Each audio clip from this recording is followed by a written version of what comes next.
Hello, my fellow seekers. Welcome to Into the Work, therapy for empaths, seekers, and the intuitively driven, where you have front row seats to therapy sessions and expert interviews that will help you define the important work that you're here to do. So I guess you actually have something better than front row seats. You practically have a seat on my couch. That's right, you will have unrestricted access to actual sessions with real people, exploring real life issues. You will continue to be inspired by powerful conversations with experts and healers that might just share exactly what it is that you need to hear to get unstuck. I am Michelle Poverman. I am a recovering people pleaser and former anxiety-driven empath, turned now mostly grounded psychotherapist and intuitive coach. I have been helping people for almost 20 years manage their limiting beliefs and anxiety to finally stop the self-sabotage and step into their gifts. I created this podcast, Into the Work, to give you a place to learn more about yourself and give you actionable strategies to finally move those roadblocks holding you back so you can go for what you want. Above all else, my hope is that this podcast is a catalyst for your awakening.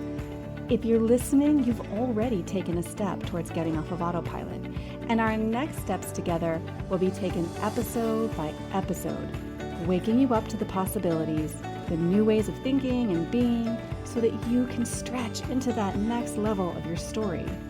The spark has already been lit, and my friend, this is a journey from spark to brilliance. So together, let's light a fire.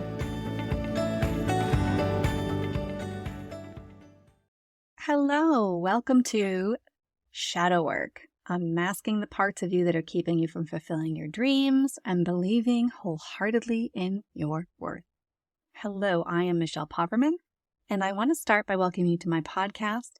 I have been in the self-worth business for almost 20 years. I've been working with clients to build the foundation of their self-worth for quite a while, and what I can tell you is that if you don't embrace all the parts of you as good, including the darker parts within you, and recognize their gifts, you will keep running from your fear of not being good enough for the rest of your life.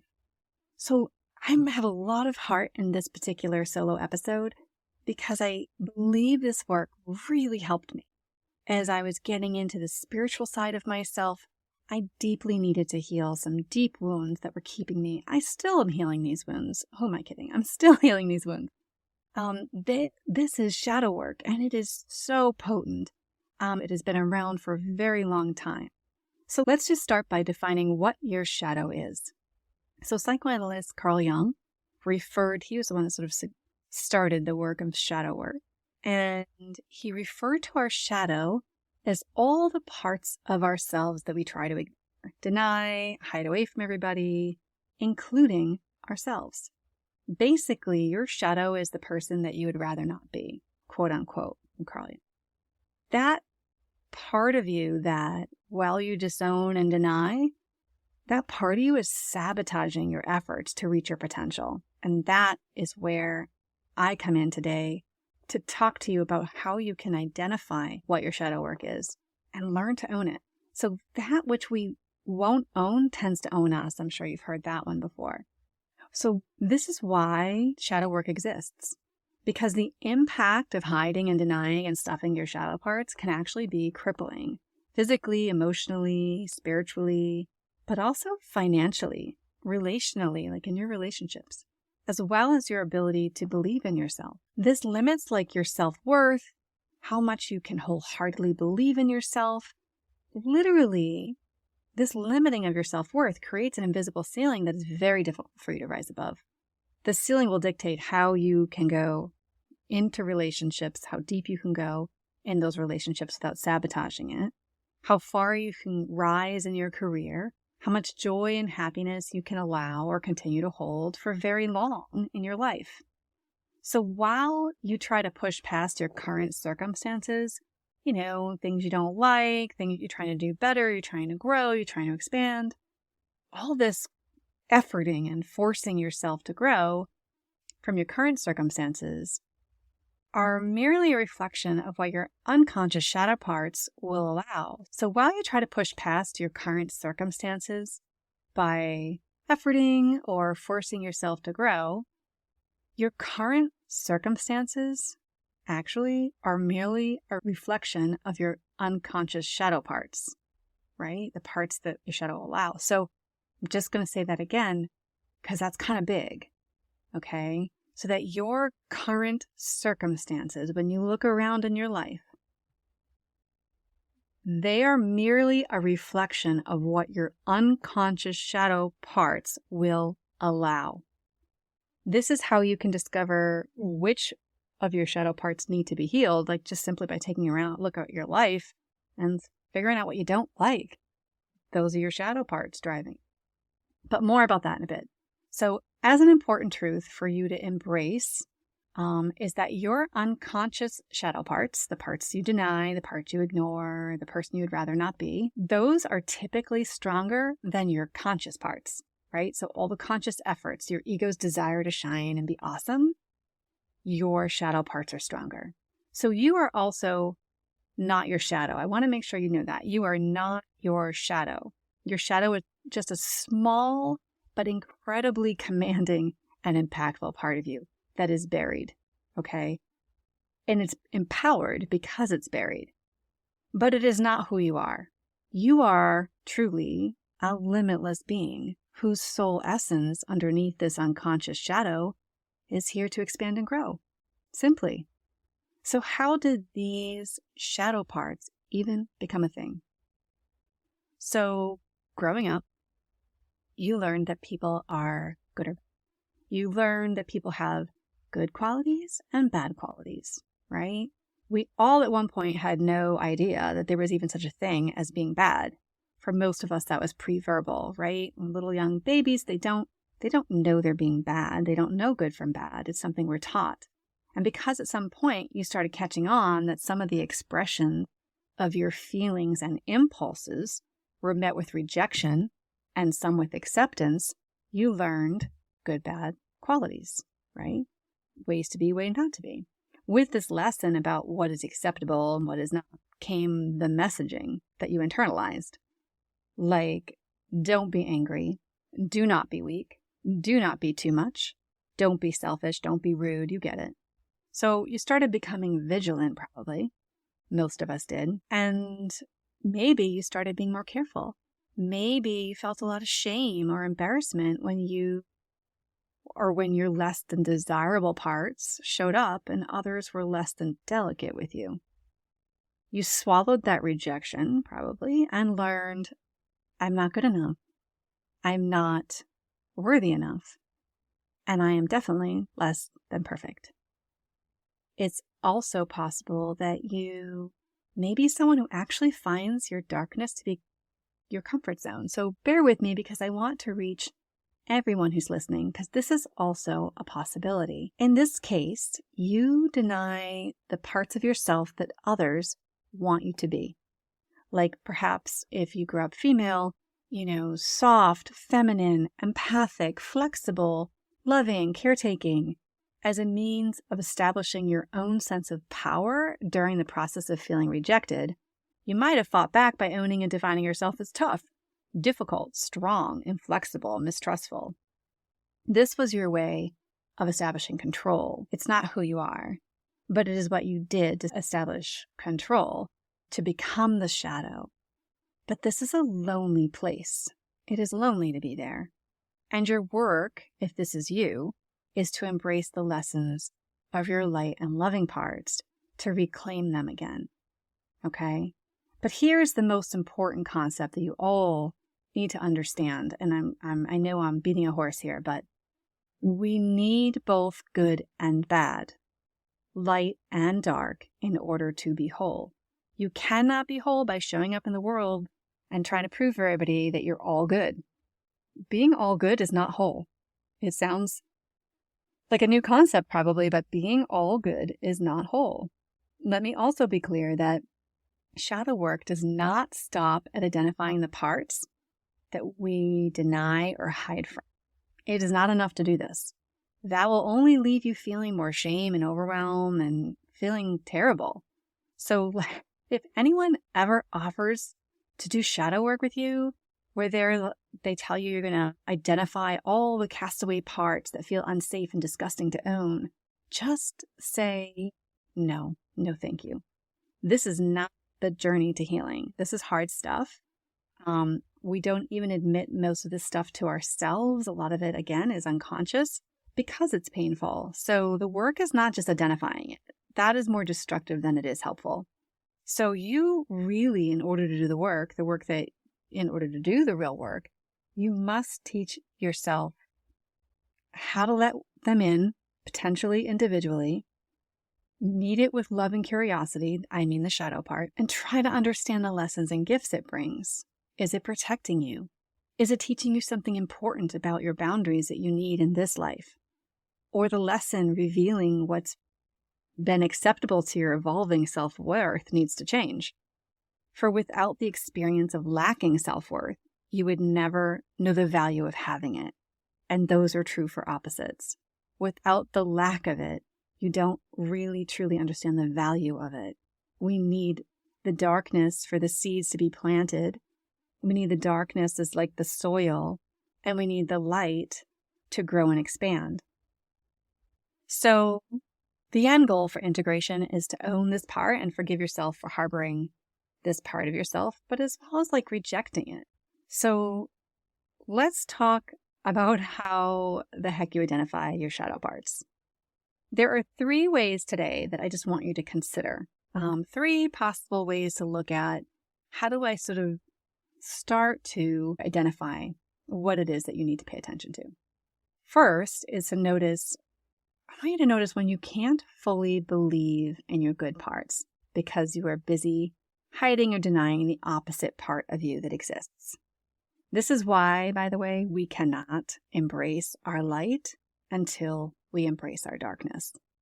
For example, you know when someone compliments you and you say thanks, but you really aren't absorbing the amazing feeling, but rather performing the act of saying thanks to be kind? It's helpful to recognize the things that you cannot fully accept about yourself, regardless of whether or not someone sees it. For example, when someone says, wow, you're so disciplined and organized, smart, pretty, successful, whatever else, and you say thanks, but deep down, you're like, no, I'm not. You just don't see fill in the blank, right? These are the opposites to your shadow parts that you work so hard trying to be. You will also work so hard at being disciplined that you burn out and fall off the edge of reason. So this just means, you work so hard at proving yourself that you get burnt out and you become the shadow part, right? It gets let loose. Like your walls burn down, your efforting stops, and we become the undisciplined person. So the person who is like, oh, I love how disciplined you are. Suddenly, all that efforting, all that forcing of trying to be disciplined suddenly becomes, we crash and burn. We're exhausted. We're burnt out from the striving. And suddenly we are gaining the weight. We stop getting the awards at work. We lose control and go on shopping sprees only to struggle to make ends meet. Then comes the shame dump, and that feels horrible. I'd like to share a personal example that might help you kind of go a little deeper into this work if I share my own work. And part of my work is that I grew up being a little ADD. Not so bad that it stuck out and I was diagnosed or anything like that, but it certainly was an undercurrent in my life. And when you have ADD, it's possible that you are missing things, you misunderstand information. When you're in class, you can feel pretty lost. You lose track of attention. You ask questions someone already answered, right? And so it would be super uncomfortable for me and downright painful if I was ever called out on that. I had the wound that began very young of being stupid. And so as a kid, it would be so hurtful when friends would be like, duh, or that's a dumb question, or, anything that showed that I was being seen that I was stupid, right? That I made a mistake. And now the shadow part of me of being stupid, it took root. I also want to point out to you that doing the shadow work and pulling up this I'm stupid shadow part of me, this part of me that I have worked against my whole life, it helped me to see that, and there were other words too, that I'm a ditz, I'm a flake, I'm not smart. Those were kind of the flavor of it. So I was the ditz and the flake, and so later I became the know-it-all. Just like the person who is not disciplined becomes the overachiever, right? We become the opposite. We strive to be the opposite, and that's why it's important to look at what you're striving towards. But after doing the shadow work and learning to embrace I am a flake, I could begin to see its gift. Because for me, being a flake also became my drive to know. So while, it was masked and looking like something I'm not, or that I believed I'm not, right? So I believed I was stupid. And so I had this drive to know. I know a lot about a lot. I can talk about a lot of different things for a long time. And so knowing a lot comes as a gift from being the stupid kid, right? The one who was making mistakes. And when I really examined it, I also realized the part of me that is dumb, the dumb blonde, the ditz, the flake, was also my playful part. The part of me that is creative and a bit detached here, making jokes about myself and jokes about the world. It was a very playful part before I shamed it. And even after I shamed it, when it did come out, I started to make it more, attached to that playful part more. The reason why it was playful is because the part of me that was experiencing I'm being a flake was, when that happened, I wasn't striving. I wasn't working to hide anything. I wasn't being overly serious. I wasn't trying to pretend like I'm the smartest person in the room. I was just simply being sometimes silly, sometimes ridiculous, sometimes totally off the mark and owning it and not caring. So the flake part of me kind of became the playful part of me, and it got squashed for a long time. And being serious and making sure I know enough and that everybody sees how smart I am became the bigger role in my life. And so doing the shadow work has allowed me to embrace both parts, because I am everything. We are all everything. And so I am dumb and I'm a ditz and I'm a flake and I'm brilliant and I'm smart and I'm together. And so I'm everything. And so are you. You are everything. And so notice the compliments that you can absorb, or the positive things you can't fully accept about yourself when people say them. Notice what you're striving towards. These are important ways to start to pull out what your shadow work is. Second, another way to understand your shadow parts are to look around at your life and honestly evaluate what patterns show up that you don't like, okay? So finding yourself in relationships that are not good for you, that you keep repeating similar patterns with people. Perhaps noticing that you're frequently the victim of circumstances in your life. Like that poor me defense keeps showing up too often and leaving you feeling powerless a lot.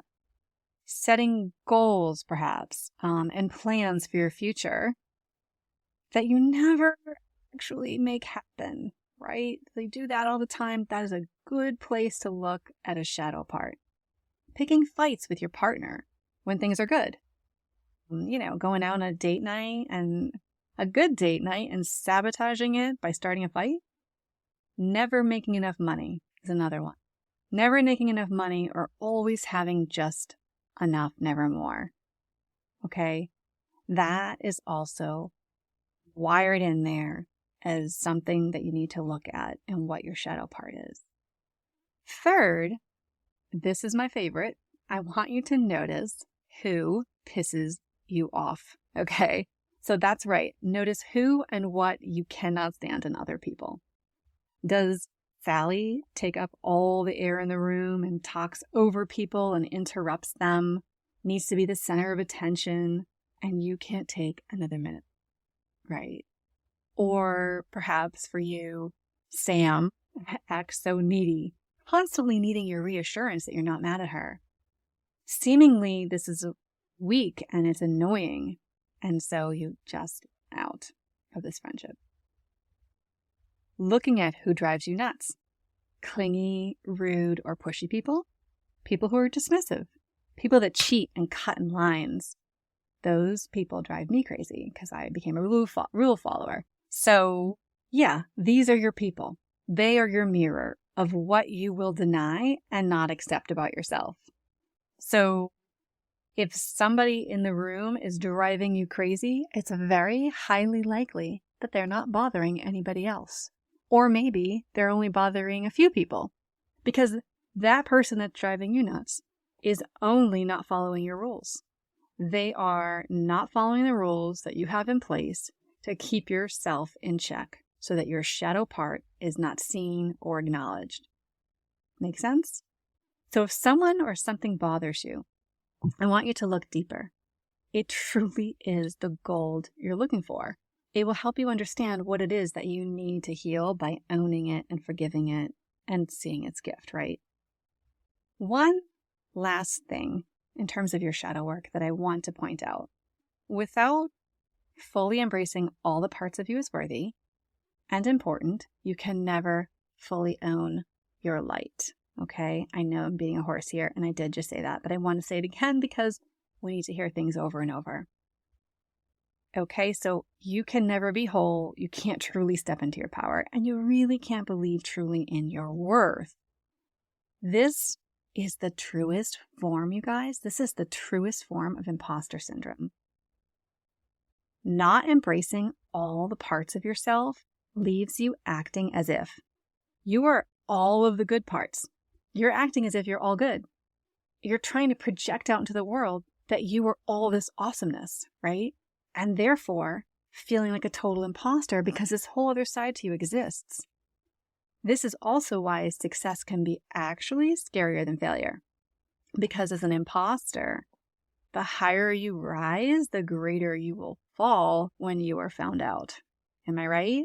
So the true goal of shadow work is to finally become whole, to actually claim wholeness versus seeing it as some elusive carrot dangling in the distance you can never reach.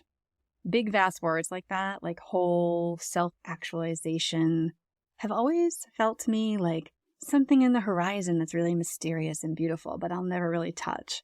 It always felt conceptual.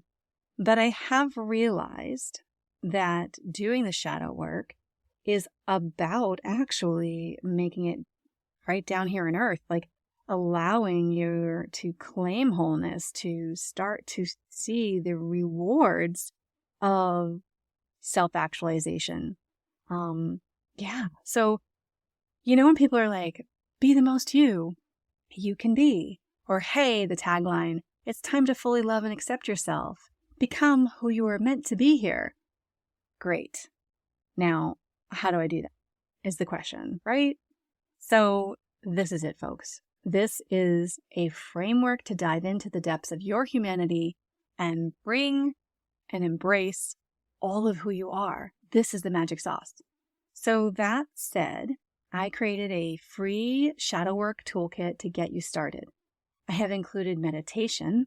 And it's not really meditation, it's more of an experience, but it takes you on a journey to meet, integrate, and love the parts of you that are ready to be healed. I have also included a PDF of some of the most important questions you need to ask yourself to unearth that which is buried pretty deep. Okay, and so this might take some time. You may need to carve out some time to do some of these exercises. They are worth it, I promise you. Actually sitting down and doing it, you can't just read them and think about them for a couple seconds. Actually have to sit down and you have to answer the question. You actually have to go through the exercise. The really awesome thing with this is that you can do it again and again. You can use each of these again and again to go deeper into the work. You have more than one shadow, my friend. It is true. You have more than one shadow.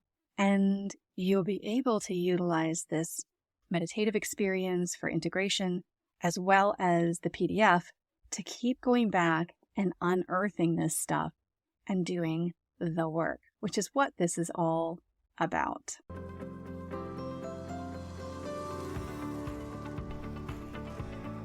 Thank you for listening to Into the Work Therapy for Empaths and Seekers. Don't forget to grab your free gift, your Shadow Work Transformation Bundle at michellepoverman.com. I've included everything you need to get started to break through the patterns of self-sabotage and finally start to heal the parts of yourself that are getting in the way of truly reaching your potential. From a powerful meditation designed to help you meet and embrace your shadow self, to the guide that's full of curated prompts and important questions to support you on this journey. This really can be the work for you to unmask the root cause of all the issues you've been experiencing, honestly, and start to feel free to believe in yourself and go for what you want. The link for this free bundle is in the show notes. And if you like this episode, I would be so grateful if you could take a moment and rate, click and follow, and leave a review. Of course, you can always follow me on socials at Michelle Poverman. And keep in mind, as you embark on your journey from spark to brilliance, remember, the universe is always conspiring in favor of your awakening. Everything that's happening is in support of you lighting your own fire within. So until we meet again, may your path be well lit and your heart be guided. Shine bright, seekers. Until next time.